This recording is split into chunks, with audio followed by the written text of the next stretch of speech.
This is the ABQ Business Podcast with your host, Jason Rigby. Each week we'll interview visionary business leaders to inspire the creative power and spirit that's in every entrepreneur.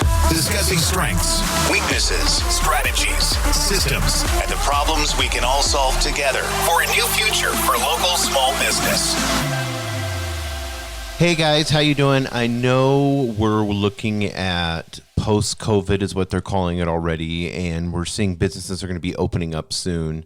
I know for each of you, there's a new way that you're going to do things, I hope, and I posted that on my Instagram, and you can follow me online at ABQ Jason Rigby, and I encourage you to follow, share, if you would.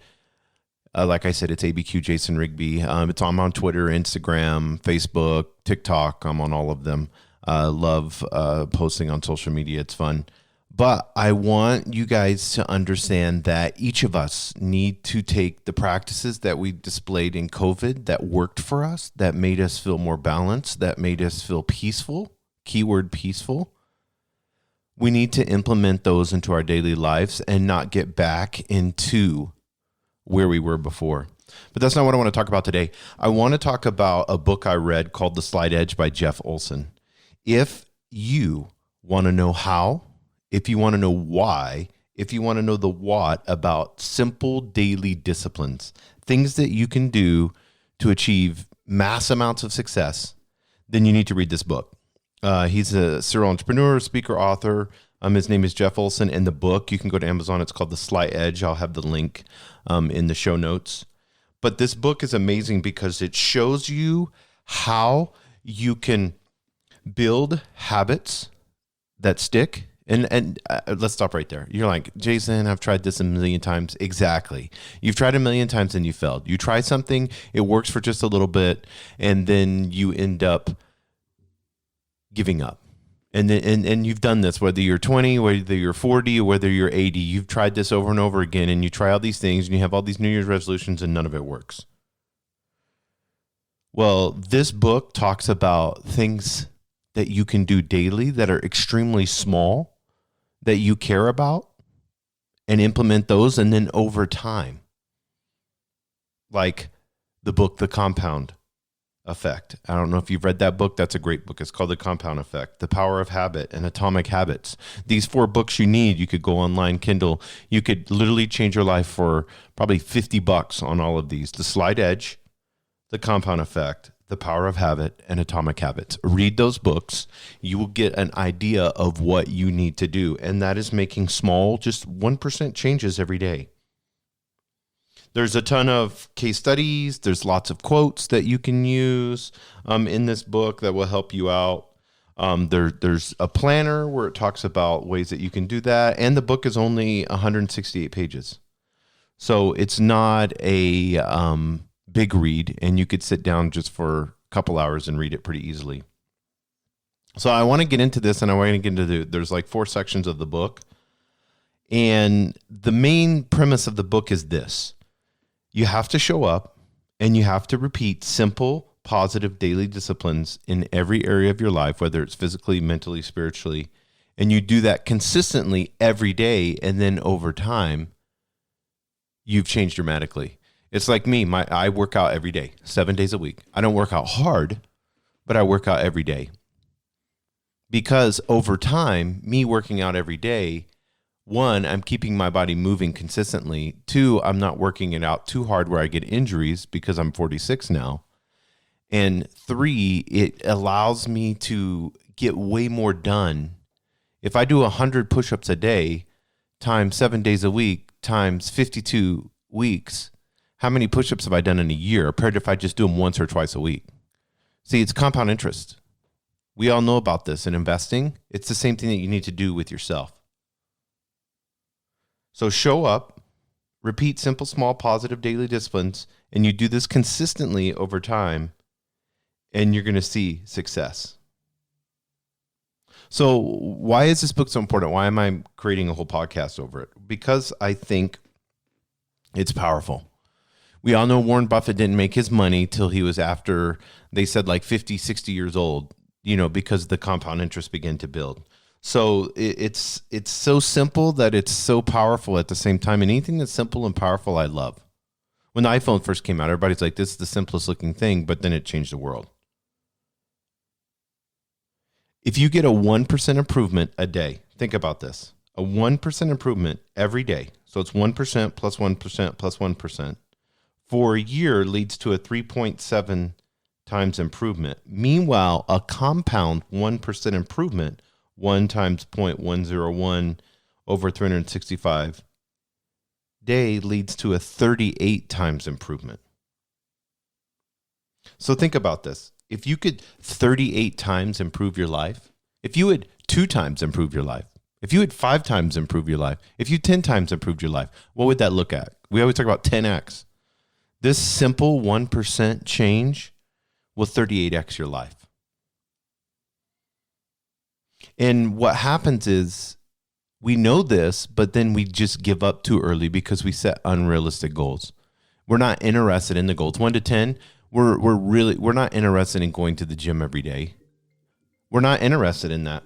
We don't have any desire to go to the gym 5 days a week. Some of you do, but we're setting ourselves up for failure. But we can get a yoga mat and do some simple exercises every day in the morning or in the evening while we're watching TV. And do that 7 days a week, and your body will change dramatically after a year. But and one of the things that he talks about that I want you guys to know is that you have to build momentum. That these simple daily disciplines, working every single day, builds momentum. It leads to 38 times.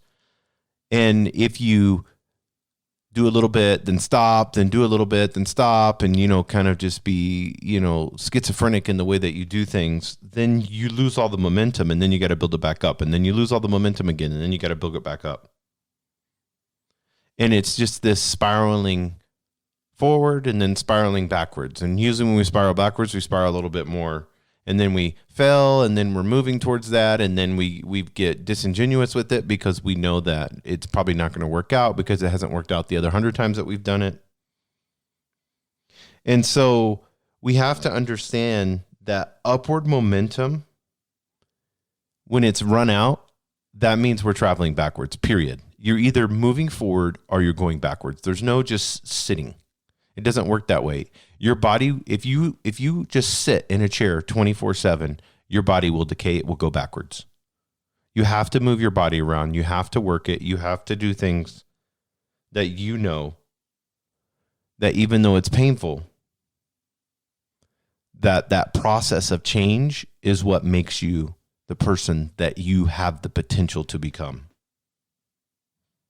And it helps you slowly break a cycle. So you don't have to work 7 days a week in the gym or sit there and say, well, I'm going to have my business. My business is making $100,000 a year, and I'm going to have it make $1 million, in 3 months because I read this book on that. No, this is okay, let's just do what does 1% look like better in my business? How can I get one more client? How can I get one more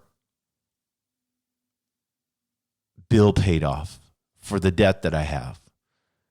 How can I use that? And that's the snowball effect. And we all know about that. Some of you have tons of debt, and you need to look at that and say, and I'm super excited. I'm very, very soon, I'm going to be completely out of debt. I probably have probably 2 months, and I'll have absolutely business and everything, no debt. And that's something that I wanted to do. I'm not encouraging it. Some people need debt for their businesses to prosper, and they use it. And so I'm not saying anything about it. It's just a goal that I wanted to hit in my life.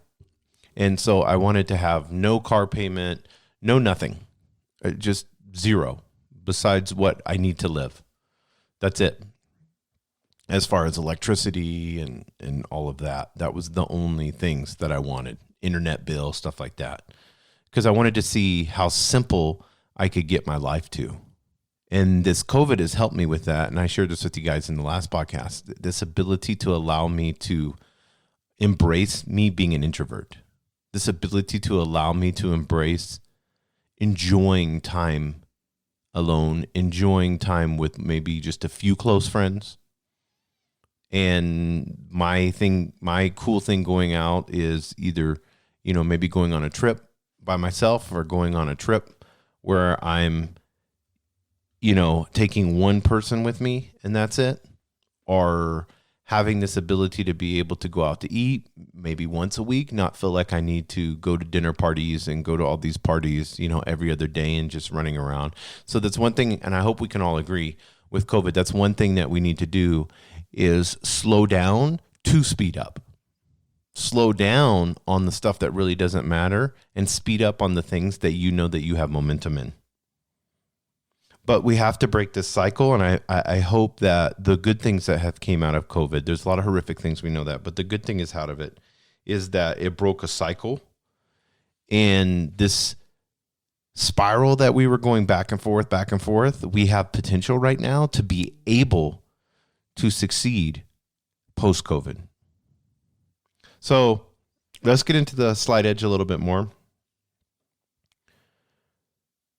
How can you master the slide edge? Well, the first thing he wants you to do is take stock.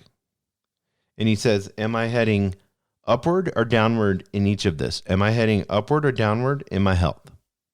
Am I going up or down in my happiness, in my relationships, in my personal development, in my finances, career, and positive impact on the world? Those are things that health, happiness, relationships, personal development, finances, career, and positive impact on the world. So he says, which way are you going, up or down on those? That's all and it makes it simple that way. It's like, well, I'm just at a 5. No, you're not at a 5. A 5 means you're going backwards. So are you going up or are you going down? Okay, I'm going down in these areas. Well, then, okay, how can we build momentum 1% a day and get that up? Second, they have a slide edge worksheet where you can write down all these things. You create a strong desire for a vision of success in those things that make you, if you win, what that would look like. And then you put a simple plan together.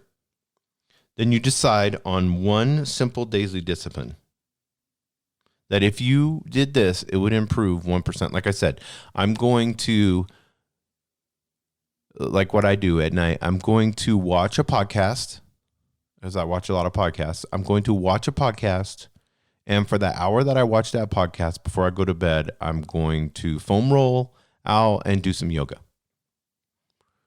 And that's the one thing I know that I can be consistent at, 1%. And then he tells you to put this worksheet up and then look at it every day and consistently remind you. So third is show up, start small, get started, and make sure you do it every day. He says you have to be consistent because consistency creates momentum. And it's a trajectory, like you look at a trajectory chart, a slow chart that just keeps going up and up and up and up and up. You can see that over the years of Amazon stock. It just constantly just up a big hill. And you'll outlast the competition, he says. Just 1% a little bit better every day. You get a 1% a little bit better, you'll outlast the competition. And then have a positive outlook. Be grateful, focus on opportunities, not problems. And be committed for the long haul. Remember the 10,000 hour rule. We all know this. It takes 10,000 hours to become an expert in something. So don't even start it if you're not going to put that time commitment into it. Everybody always wants to start all these great things and all these great projects, and they're bouncing from one failure to the next failure. Focus on one thing that you're passionate and that you love, and then say, I'm going to spend 10,000 hours doing this, and you'll be successful. Next, cultivate a discerning buyer backed by faith. Clarify and visualize what you want. He talks about faith, not faith in like a religious sense, but a faith in yourself to be able to accomplish it if you work hard. Then next, he talks about be willing to pay the price. Very few worthwhile things are achieved easily. We need to understand this. If you're not interested into it, you need to ask yourself this: 1 to 10, how interested am I in changing and moving forward? And if you can't say an 8, a 9, or a 10, then you're not going to pay the price. Do you see what I'm saying? You're not going to pay the price if it really doesn't interest you.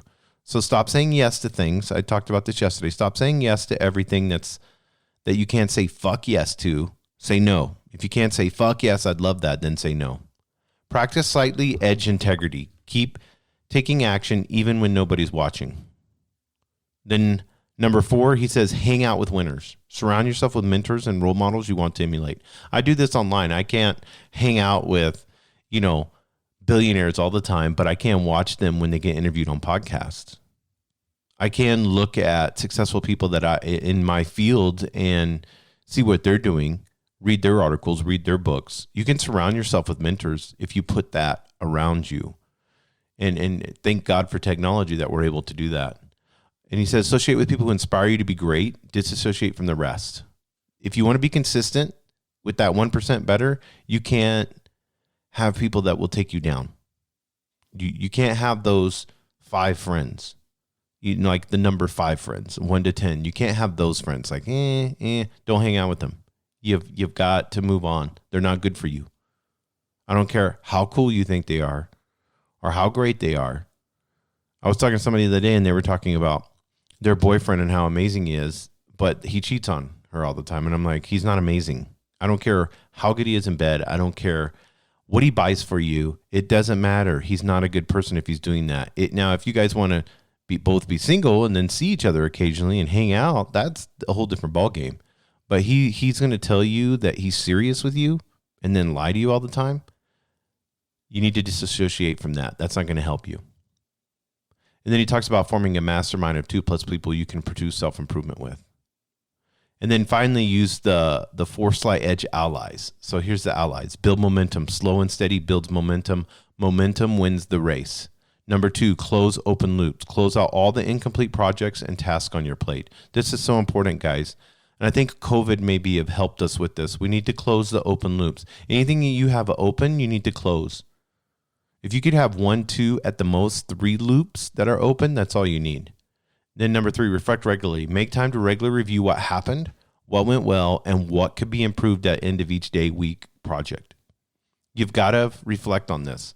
I did this the other day. I had a bad meeting with somebody, and I had to go through in my head and reflect what I did wrong. What this person did wrong, what I did wrong, how I should have done it better, and where I could be to accomplish the goal that I needed to accomplish in communicating properly so that there could be a win-win, not them feeling like lose and I won or vice versa. Then number 4, celebrate often. Celebrate each successful decision. We're too quick to judge ourselves, and the only time we want to celebrate is if we do something amazing, but these amazings always end up turning into failures, and then we just degrade ourselves. Celebrate the little things. Say, if I do this for a month consistently, I'm getting this. And then he gives examples of some slight edge habits, and this is some of the things that are from Sean Akers' 5 happy habits from the Happiness Advantage. Write down 3 things you're grateful for. Journal about positive experience you've had in the last 24 hours. Meditate. Perform a random act of kindness. Exercise for 15 minutes. All those things are great. Other simple disciplines for happiness. Make time for friends and relationships. Practice savoring the moment. Practice having a positive perspective. Practice forgiveness. Engaging meaningful activities. And practice simple acts of giving. One of the things that I like to do is I make myself read at least 10 pages of a nonfiction book every day. I make sure that I listen to at least a podcast a day that will be life transforming or encourage or help me in what I'm trying to do for my goals, for myself. And then I constantly sign up for different newsletters on my email so that I can get that reminders, and I'll take time and spend like an hour, and I have them in a box on my Gmail where they go straight to it. You can make a rule where it skips it and it goes straight to that box, and then I'll take an hour and I'll go through and I'll get caught up on all the emails that I sign up and everything I'm interested in. And a lot of those emails will give book suggestions, and I just hop on Kindle, boom, and buy them. Books are so cheap, guys. Don't be questioning $4.99 or $8.99 or $2.99. Just buy the book and read it. Even if you don't have time to read it, at least you have it in your library. And then, of course, he talks about some of the books that you can purchase. And I had mentioned it before: Atomic Habits, James Clear; The Power of Habit, Charles Duhigg; The Compound Effect, Darren Hardy. And then one that I like a lot, Malcolm Gladwell. It's very interesting. It's called Outliers. That is a really, really good book. But I want you guys, if you haven't understood this, I want you guys to listen to this again. It's daily disciplines that you can consistently do every day that's going to get you 1% better. And then by the end of the year, you're going to be 38 times more than what you could have been if you would have just done the back and forth, and the fail. Well, I don't want to keep you guys, I want to keep this under 20 minutes. So I want to thank you guys. Please subscribe, please share, please download these podcasts. If you haven't signed up for my email, I want to talk about this real fast. Go to abqpodcast.com. That's abqpodcast.com and subscribe to my email newsletter. I send out all the shows, what's going on. I send out recommendations on there. If you go right to there, it'll pop up. This gets a little pop up. Just put your email address in there. I'm not going to spam you or anything like that. But it's abqpodcast.com, and then sign up for the email newsletter. I would appreciate that. I would love to be able to hear from you guys. If you have any questions, if you have any concerns on what's going on, if you know someone that you think would be a great fit on the podcast, and I would love to be able to have them on. And I want to thank each and every one of you for all that you do in helping small business here in ABQ. Thank you for joining us on the Albuquerque Business Podcast. And thanks to our sponsor, RigbyDigital.com. Make sure to subscribe and share, and go to abqpodcast.com. Get show notes, resources, and links to everything we talked about today to help you navigate your journey as an entrepreneur and business owner.